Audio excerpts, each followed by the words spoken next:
la predicación de Apocalipsis. A ver, ¿recuerdan en qué iglesia nos quedamos los que simplemente vienen los domingos a las 9 o a las 7 de la noche? ¿Cuál fue la última predicación? ¿En qué iglesia nos quedamos? ¿Recuerdan? Ya se ya no me estuvo, están tan preocupados también. Pero miren, vamos a Apocalipsis capítulo 7, fue capítulo 1, perdón, capítulo 1, y vamos a ver que el libro de Apocalipsis siempre nos habla de manera muy especial. Nos hemos quedado en la sexta iglesia, ya la terminamos, hoy día vamos a ver la séptima iglesia. Y es que el libro de Apocalipsis siempre es muy importante en cuanto a los números. Por ejemplo, los primeros dos capítulos habla del capítulo del 1 al 3, habla de las 7 iglesias. Los capítulos del 6 al 8 habla de los 7 sellos.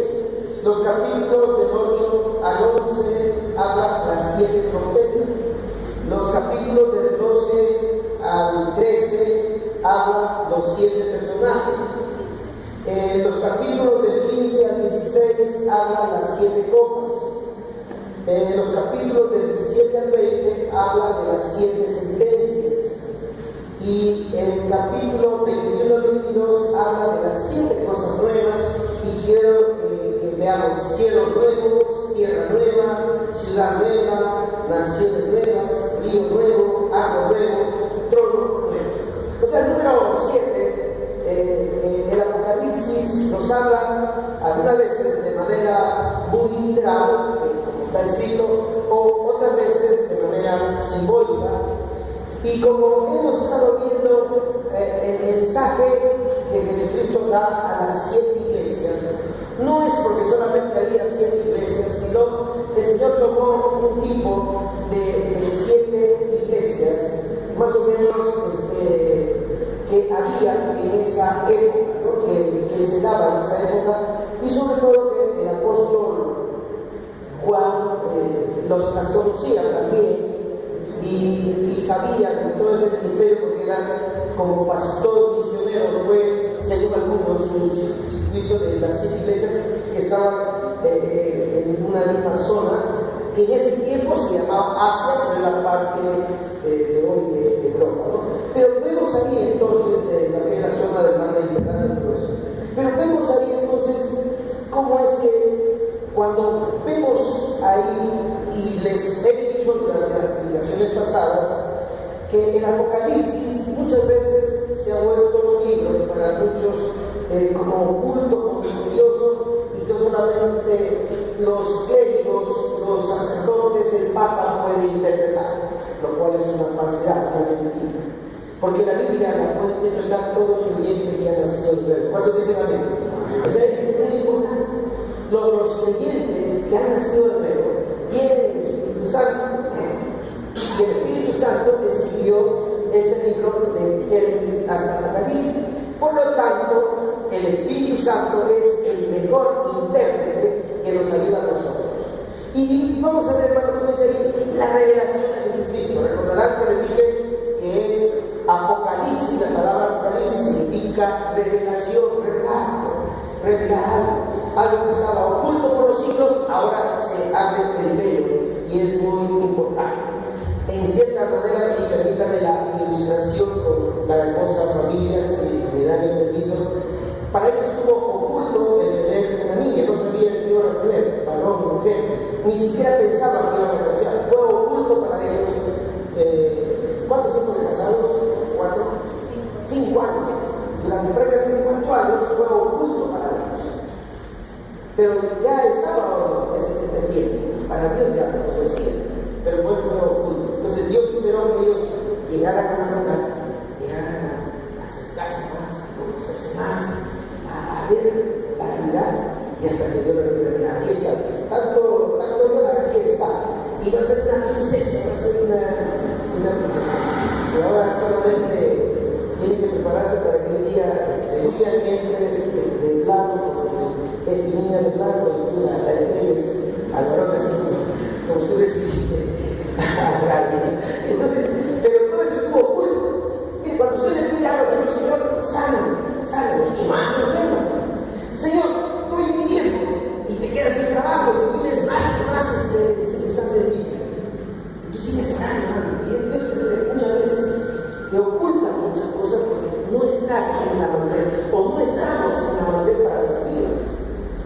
cuando ya dice, o sea, aquí está Apocalipsis, revelación.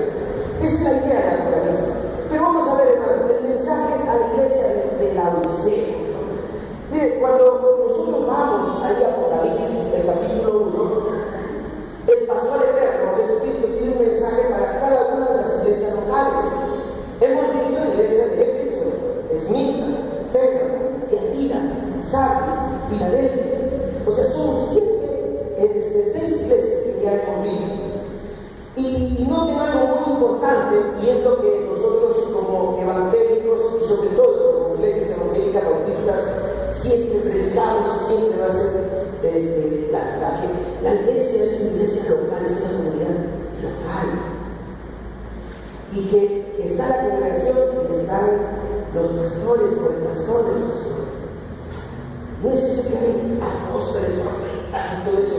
Eso fue para el primer siglo, fue necesario la revelación de esta iglesia. Pero ahora no, aquí, en la iglesia evangélica bautista, nunca van a encontrar profetas, apóstoles, nada de eso. Van a encontrar así pastores, diáconos y maestros que lo aplican. ¿Por qué razón? Porque eso enseña la Biblia. Jesús no se dirige a una super iglesia como lo ha hecho la iglesia católica. Que la primera iglesia es el Papa y nosotros la iglesia es la iglesia. La gente no es la iglesia, sino. O sea, Jesús no se dirige, bendijo a la cúpula que está ni siquiera en Judea o Jerusalén o está en Roma. No, eso no existe, eso Jesús nunca lo enseñó. Es doctrina dogmática. Tampoco el Señor en la iglesia el conjunto de apóstoles y profetas están ahí, no. Más bien, los apóstoles y profetas fueron el fundamento del cual nosotros hablamos. No sé si me estoy dejando entender, digan amén. Amén. Por eso no. A veces ahí en el centro de los días recibo personas que vienen de las iglesias bautistas, evangélicas. Ahora que estoy predicando en la fraternidad de pastores intercomunidades, y dije, tal pastor allá, una señora me molesta. En mi iglesia hay como 3 pastores, cada uno se casa. Y yo sé que la virtud y ellos tienen la culpa. Digo, señora, los pastores tienen la culpa. A ver, ¿cómo está su hogar? ¿Cómo está su familia? Y realmente la gente piensa que la iglesia, o sea, que la central es una iglesia que controla todas las cosas. No es así. Eso no es bíblico. Cada iglesia localmente logra lo mejor. Y por eso es que muchas veces no nos quita el sueño si somos o no una mega iglesia. ¿O es que acaso la iglesia perfecta va a ser aquella iglesia que tiene 10.000 miembros, tiene 24 pastores y tiene bastantes ministerios? ¿Es iglesia perfecta? No. O la iglesia perfecta es iglesia pequeña, de apenas 10 miembros y están ahí por años. ¿Es la iglesia perfecta? No. La iglesia es la comunidad de creyentes en Cristo Jesús que viven el reino de Dios y que con sus imperfecciones tienen muchos problemas. Si usted hubiera sido miembro de la iglesia de Éfeso en ese tiempo, se hubiera ido de la iglesia. ¿Por qué? ¿Cuál era el pecado de la iglesia? Le faltaba amor. Pero ellos, me voy de la iglesia de Éfeso, no hay amor, me voy. Muchas personas hacen también eso. Me voy a mi iglesia porque no hay amor. Y la iglesia de Éfeso le faltaba amor. Y yo sabía. O sea, había muchos hermanos, algunos carnales, que no vivían en el evangelio, habían dejado su amor. La iglesia de Dios es una iglesia en la cual el Señor no tiene ninguna queja. Quizás muchos hubieran ido ahí, porque es una iglesia que no tenía problema. Pero sí tenía sufrimiento. O sea, el diablo metía a la gente a la casa y todo eso. Entonces tus hermanos me voy porque me persiguen y no quiero estar en esa iglesia. Me persiguen. Y esto pasa, hermanos, en todas las denominaciones. A veces las iglesias están llenas y después pocas hay vacías. En estos días de vacaciones yo he hecho lo que muchos de ustedes hacen, es ir a mi iglesia donde no me conocen, sentarme y escuchar al pastor. He ido a la iglesia bautista fundamentalistas, he ido a iglesias grandes como la Alianza, iglesias grandes luterananas. Y qué fácil es, hermano, de sentarse, escuchar al Señor hasta criticarlo y luego ir de tu casa y estar contento. Por eso, si ahora le explico por qué las iglesias, la gente quiere estar en la misma iglesia, porque es bonito. A ver, ¿quién va a predicar? No me gusta. A ver, sí, aquí me viene. Sí, pues, hay que ir. Y luego va. Pero algo que siempre hay que rescatar de las iglesias bautistas, fundamentalmente todo eso, es que apenas uno llega, nos da la bienvenida, nos pregunta, como hace acá en los pies. ¿Cuántos dicen amén? No eres un desconocido, no eres un donante. Entonces, mire, muchas personas hubieran ido en esa iglesia, porque aunque es una iglesia que no tiene ningún problema, pero me persigue, me quedo sin trabajo por ser evangélico. No, me dicen que soy empujado porque no participo con las borracheras y con las inmoralidades. La iglesia de Perga, ¿qué tenía la iglesia de Perga? Ahí había líderes que practicaban fornicación. Y no solamente fornicación, fornicaban, pero salían a cantar. ¡Aleluya! ¡Aleluya!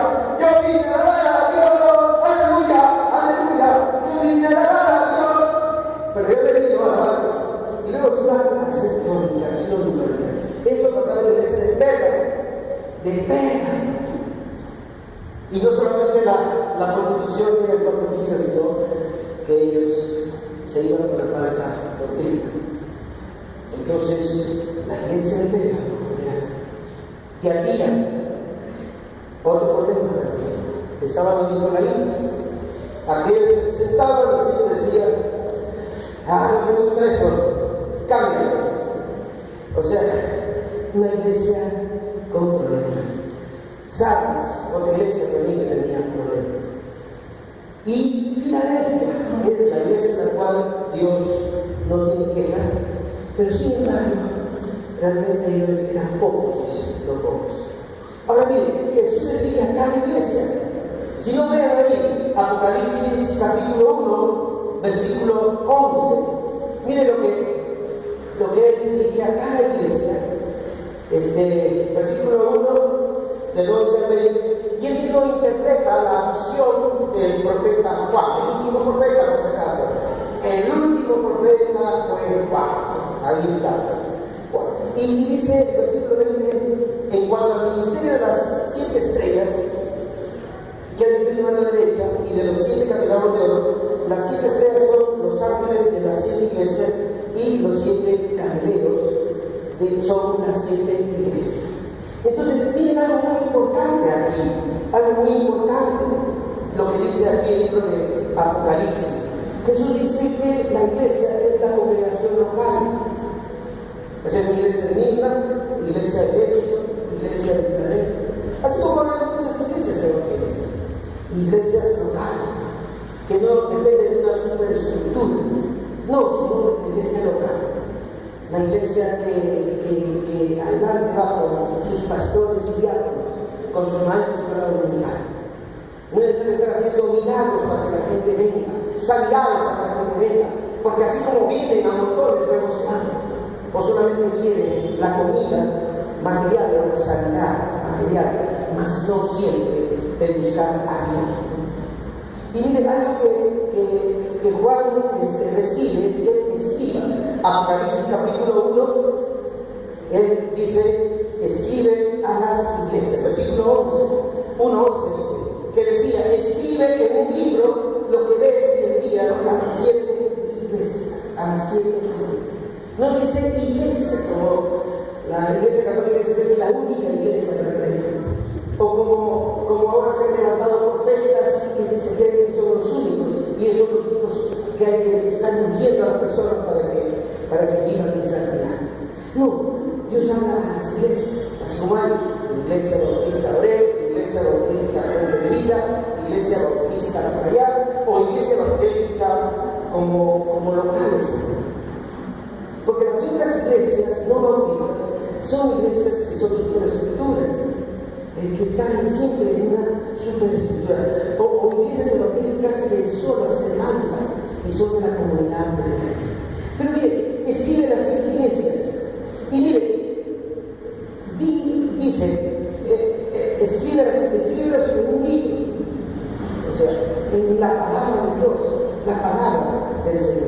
escribe las 7 iglesias. Otra cosa, hay algo que a las 7 iglesias, estén bien o estén mal, a una iglesia del Nilo, la iglesia de Filadelfia, dos iglesias que estaban muy bien, a pesar de problemas que tenían. Sin embargo, a las 7 iglesias, Jesús les dice esta palabra. A las 7 iglesias, por ejemplo, que lo dice también en 3:22, que esto lo dice a todas las iglesias en 3:22. Miren lo que dice 3:22, y con eso termina el mensaje a las iglesias. 3:22, ¿qué dice? El que tiene oído, oiga lo que el Espíritu dice a la iglesia. Por eso cuando cantamos ahora la obediencia, mi obediencia es mi mejor adoración. Por lo que yo cantaba, sí Señor, mi mejor adoración es mi obediencia. Claro que hay que cantar y alabar al Señor con alegría. No estamos en contra de eso, con gozo, pues somos hijos del Rey. Alabar al Señor con himnos, con salmos, con cánticos, y si quieres estar saltando de alegría para dar gloria a Dios. Pero lo que más impacta a Dios no son los estilos diferentes de adoración en el vasto pueblo evangélico, sino cada miembro que obedece la palabra de Dios. Cada miembro que obedece la palabra de Dios. Por eso, algo importante que viene aquí es que desde el 2:7, mire, Apocalipsis 2:7, empieza diciendo a todas las iglesias, dice, el que tiene oído, oiga lo que el Espíritu dice a las iglesias. Al que venza, le daré de comer del árbol de la vida que está en medio del paraíso de Dios. Esto, desde el 2:7 hasta el 3:22, es que el que tiene oído, oiga lo que el Espíritu dice a la iglesia.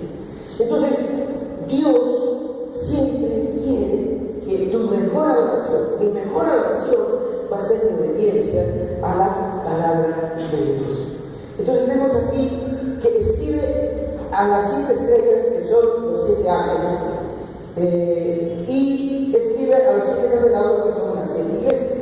Y noten, los 7 ángeles son los 7 pastores. O sea, Dios escribe a los pastores y escribe a las iglesias. Noten que cada iglesia tenía a su pastor o pastores, y cada iglesia enfrentaba sus problemas y dificultades, como sea las circunstancias que van viviendo. Y el Apocalipsis también nos dice que lo que le manda es que escribe un libro. Por eso el libro es la palabra de Dios. El libro de los libros, la palabra de Dios. Escribe un libro y envíalo a las 7 iglesias. El apóstol Pablo decía lo mismo, guiado por el Espíritu Santo. Él envió cartas a las iglesias, y a veces cartas eran leídas por la iglesia. La carta que ustedes leen en Colosenses también que la lea la iglesia de la Odisea. Y allí se menciona la iglesia de la Odisea. Y es que, hermanos, según Juan 20:30-35, ¿quién lee Juan 20:30-35? A ver si lo puedo saber. Ahí dice, miren, y dice ahí básicamente: por cierto, hizo Jesús muchas cosas que no están escritas en este libro, o sea, la palabra de Dios, la Biblia, que es desde Génesis hasta Apocalipsis. Pero estas cosas, desde Génesis hasta Apocalipsis, han sido escritas para que creas que Jesús es el Cristo, el Hijo de Dios, y para que creyendo tengáis vida eterna en su nombre. Para que creyendo tengáis vida eterna en su nombre. O sea, otra vez, después de esto Jesús se manifestó otra vez a sus discípulos. Dice,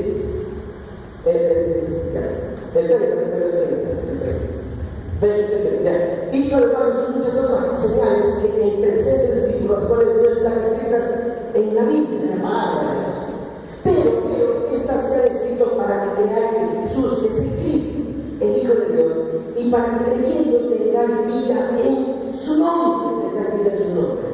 Tengáis vida en su nombre. Es decir, lo interesante aquí es que, ¿para qué se escribió la Biblia? Yo quiero que usted me demuestre que Dios existe usando la Biblia. No. Tú tienes que creer, convertirla, y luego tú se vas a entender la Biblia, la palabra de Dios. Mientras tanto, no es así. No es así. Actualmente los judíos leen la Biblia, pero son inconversos. La Biblia dice que es solamente un remanente en la tribulación, y luego de judíos que van a ser perseguidos inclusive. Y luego la tribulación, el Señor establece su gobierno de milagros, donde ahí reinará con los judíos, los plenamente judíos. Ahí se cumplirán literalmente las profecías del Antiguo Testamento. Y es muy importante que Dios tiene en Cristo Jesús para reconciliar. Ahora, ¿por qué escribe al pastor y miembro de la iglesia local en la iglesia? Y ahí sigamos, Apocalipsis 3, el versículo 14 dice: escribe al ángel de la iglesia que está en la iglesia del testigo fiel y el verdadero, el origen de la creación, dice estas cosas. Dice: escribe al ángel de la iglesia que está en la iglesia, el amén, el testigo fiel y el verdadero. Y ahí presenta a Jesús, miren, a Jesús, ahí se presenta a Jesús como el amén. Es decir, amén significa así sea. Amén, hermanos, así sea. Es decir, el Padre cumplió todo lo que Jesucristo cumplió todo lo que el Padre le mandó. En Getsemaní, 3 veces Jesús fue al monte de Getsemaní y dijo: oh Dios, Padre, si es posible, pasa a mí esta copa, pero que no se haga mi voluntad sino la tuya. Y en realidad, ¿qué le estaba diciendo a Jesús? En realidad, ¿qué le estaba diciendo? La interpretación es esta. Jesús le está diciendo: Padre, yo soy Dios, 100% Dios, pero también soy 100% hombre. O sea, mi naturaleza humana allí en la cruz, cuando me estén atacando, yo podría solamente hacer algo y destruir a todos. Señor, si es posible que no suceda eso, o sea, que no pase eso. Hay otra manera en la cual se puede llevar, pero que no se haga mi voluntad sino la tuya. Porque en realidad Jesucristo tuvo que ser, Él fue 100% hombre y 100% Dios. Porque Él dijo: amén, Padre, yo hago todo lo que dices. Y dice: el verdadero, el testigo fiel y el verdadero. Porque realmente testigo significa amante, significa uno dispuesto a ir a la muerte. Y en el Oriente es muy común eso. Es común morir por una causa. Es común que un judío pueda hasta morir por su Torah. Iba a morir. En el Oriente es muy dado eso. En la Segunda Guerra Mundial eran los japoneses que por su orgullo de nación ellos lanzaban sus aviones directamente contra las bases de los países aliados. Y ustedes están viendo también cómo al año 500 después de Cristo surgió la religión musulmana, que copió mucho de los árabes, copió mucho del cristianismo y también del judaísmo, y eligieron como a Dios, a Mahoma, a quien veneran, y están dispuestos a matar en nombre de Mahoma, que está pasando ahorita el conflicto en Europa. Y es que testigo significa gente que quiere. Pero el testigo en Jesucristo era que era el mismo Dios, el mismo Dios que iba a morir por nosotros. O sea, Jesús es el verdadero. Muchas personas luego se convierten al Evangelio y están en nuestras iglesias y no voy a buscar la iglesia verdadera. Es decir, que nunca se entregaron a Cristo, nunca recibieron a Cristo en su corazón. O se toman esas actitudes de alejarse de la congregación y buscar qué iglesia es la más bonita. Algo en común que yo he visto en todas las iglesias, grandes y pequeñas, durante este tiempo de vacaciones, salvo cuando iba a predicar en las iglesias de militar, iglesias para predicar la palabra, es que en todas ellas siempre hay problemas, dificultades, hay situaciones muy difíciles. Pero en todas ellas se ve la gloria de Dios. Y Jesús, claramente, en Apocalipsis 3:15 dice: yo conozco tus obras, que ni eres ni frío ni caliente, ojalá fuera frío o caliente. Así, porque eres tibio y no frío ni caliente, estoy por voluntad de mi boca. Ya que tú dices: soy rico, no enriquecido, y no tengo ninguna necesidad, y no sabes que tú eres desgraciado, miserable, pobre, ciego y desnudo. Y te aconsejo que de mí compres oro refinado con el fuego, para que quede rico en vestiduras blancas, para que te vistas y no descubras la vergüenza de tu desnudez, y colillo para cubrir tus ojos para que veas. O sea, muchos dicen, sí, yo soy evangélico, soy bautista, soy de la alianza, yo soy cristiano, yo soy católico, muchos dicen cristiano. Pero ¿cuántos realmente se han convertido y están viviendo imitando a Cristo? ¿Ustedes creen todos? Hagan eso de nosotros. ¿Cuántos de nosotros nos llamamos bautistas, nos llamamos conocedores? ¿Y cuántas veces allá afuera dejamos en vergüenza a Cristo por nuestro gran testimonio? ¿Cuántos dicen amén? O sea, hay que nosotros aprender a mejorar. Por eso algo que importante acá es que el cristianismo es libre. ¿Por qué las personas se van de una iglesia y vienen a otra? ¿Por qué se van saliendo de una, se van a otra y todo están así? Porque están en esta iglesia. O sea, ni con Dios ni con el diablo. O sea, la indiferencia, ¿no? Sí, yo soy de una iglesia, sí, yo vengo de los cielos. Y hermano, vamos a ayudar, vamos a fiestar. No tengo nada, pues ahí ya no se ve. Solo soy miembro, pero recibo los beneficios. Y es una característica de la iglesia. Y hermanos, eso está en todas las iglesias. Debe ser que los últimos años estoy conversando con muchos pastores de iglesias grandes, pequeñas. Y el común denominador es eso. O sea, iglesias que tienen miembros con iglesia. Pablo usa otro nombre en Corintios. ¿Cómo lo llama? Pablo. ¿Recuerdan? 1 Corintios. ¿Cómo le llama a los sirios? ¿Recuerdan? 1 Corintios. Cuando uno decía, yo soy de Pablo, no, yo soy de Bernabé. ¿Cómo le decía Pablo? A los sirios, ¿cómo le llaman? A ver, ¿cuántos estamos aquí? Les llama carnales. Tibio es igual a carnales. O le llama niños en Cristo. O como dice Hebreos, después de tanto tiempo en la iglesia evangélica, en la iglesia bautista, ustedes deberían ser maestros. Pero no son maestros porque han sido tibios, porque han sido carnales. Y se portan como niños bebés en Cristo. Eso me dice el apóstol Pablo, por si acaso, no lo digo yo.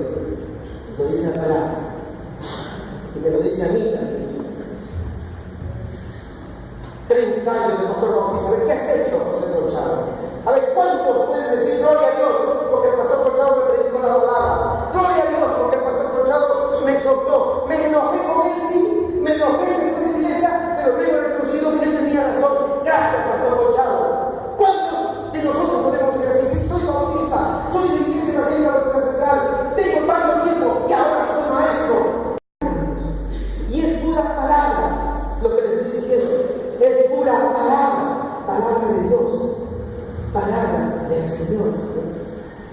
O sea, por eso, y no me mire, toma importancia a esto, porque cuando aquí el Espíritu Santo le escribe al pastor de la iglesia en la Odisea y a los miembros de la iglesia en la Odisea, eran miembros que habían aceptado a Cristo, que se habían bautizado en la conversión y estaban activos en la obra del Señor.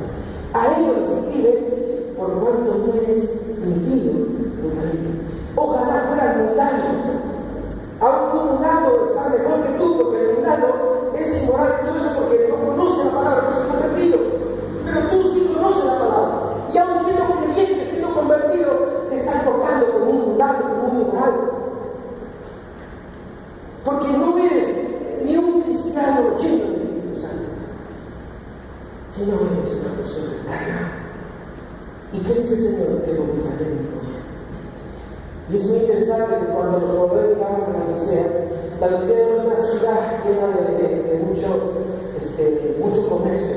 Ahí había descubierto Colírio para nosotros. Y era una ciudad que cuando se llegaba había unas fuentes ahí, pero las fuentes eran de fuentes termales. Y cuando algún poblador venía cansado del desierto, sediento de sed, venía y se tiraba para tomar agua o darle agua a sus camellos. Dice los comentaristas que algunos caminos muy tardes, porque no sé si ustedes alguna vez han ido a unas flores termales. A ver, prueben esa agua tibia y es un poco entusiasmante. Y eso es lo que el Señor está diciendo, mire, a miembros de la iglesia en la miseria. Amigos, no está hablando de conversos. Y eso es lo que muchos, si el Señor predicara este sermón de la universidad, muchas iglesias, tenían iglesias de cariño, de iglesia, molestos. Yo voy a escuchar todo ese mensaje de amor, ese mensaje de que yo soy tío, de otro. ¿Y por qué es la actitud de la gente? No de ustedes, la gente de otras iglesias que siempre están criticando y murmurando y siempre están acá.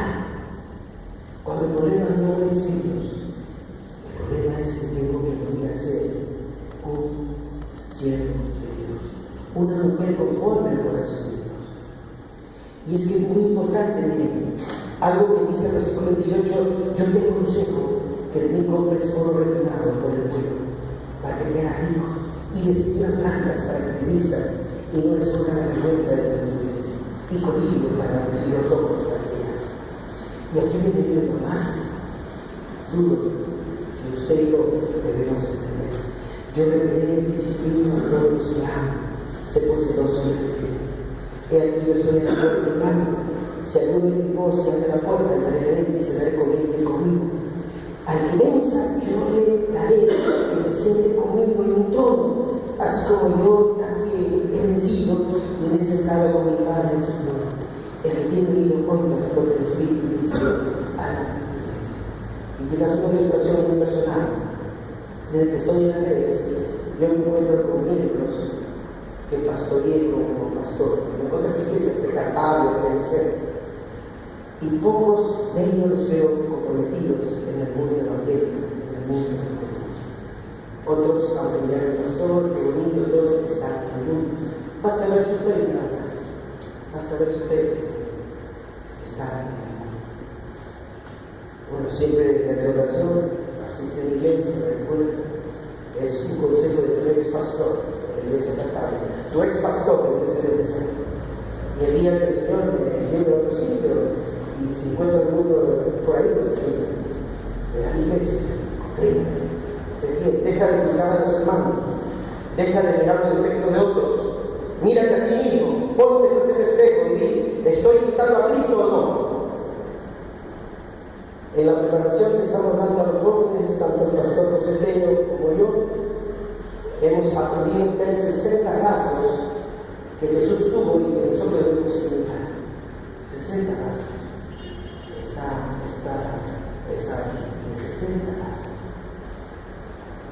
Y vamos a empezar un desafío de los miércoles, no solamente de estar orando de 7 a 7:45, sino de seguir con la escuela bíblica. El Señor ha permitido ahora que haya dos mensajeros, dos ángeles, que como dice la Biblia, el Señor los tiene en su mano derecha. A mí el Señor me envió en su mano derecha 30 años. Espero que a José el Señor lo tenga siempre más de 30, 40, 50 años en su mano derecha.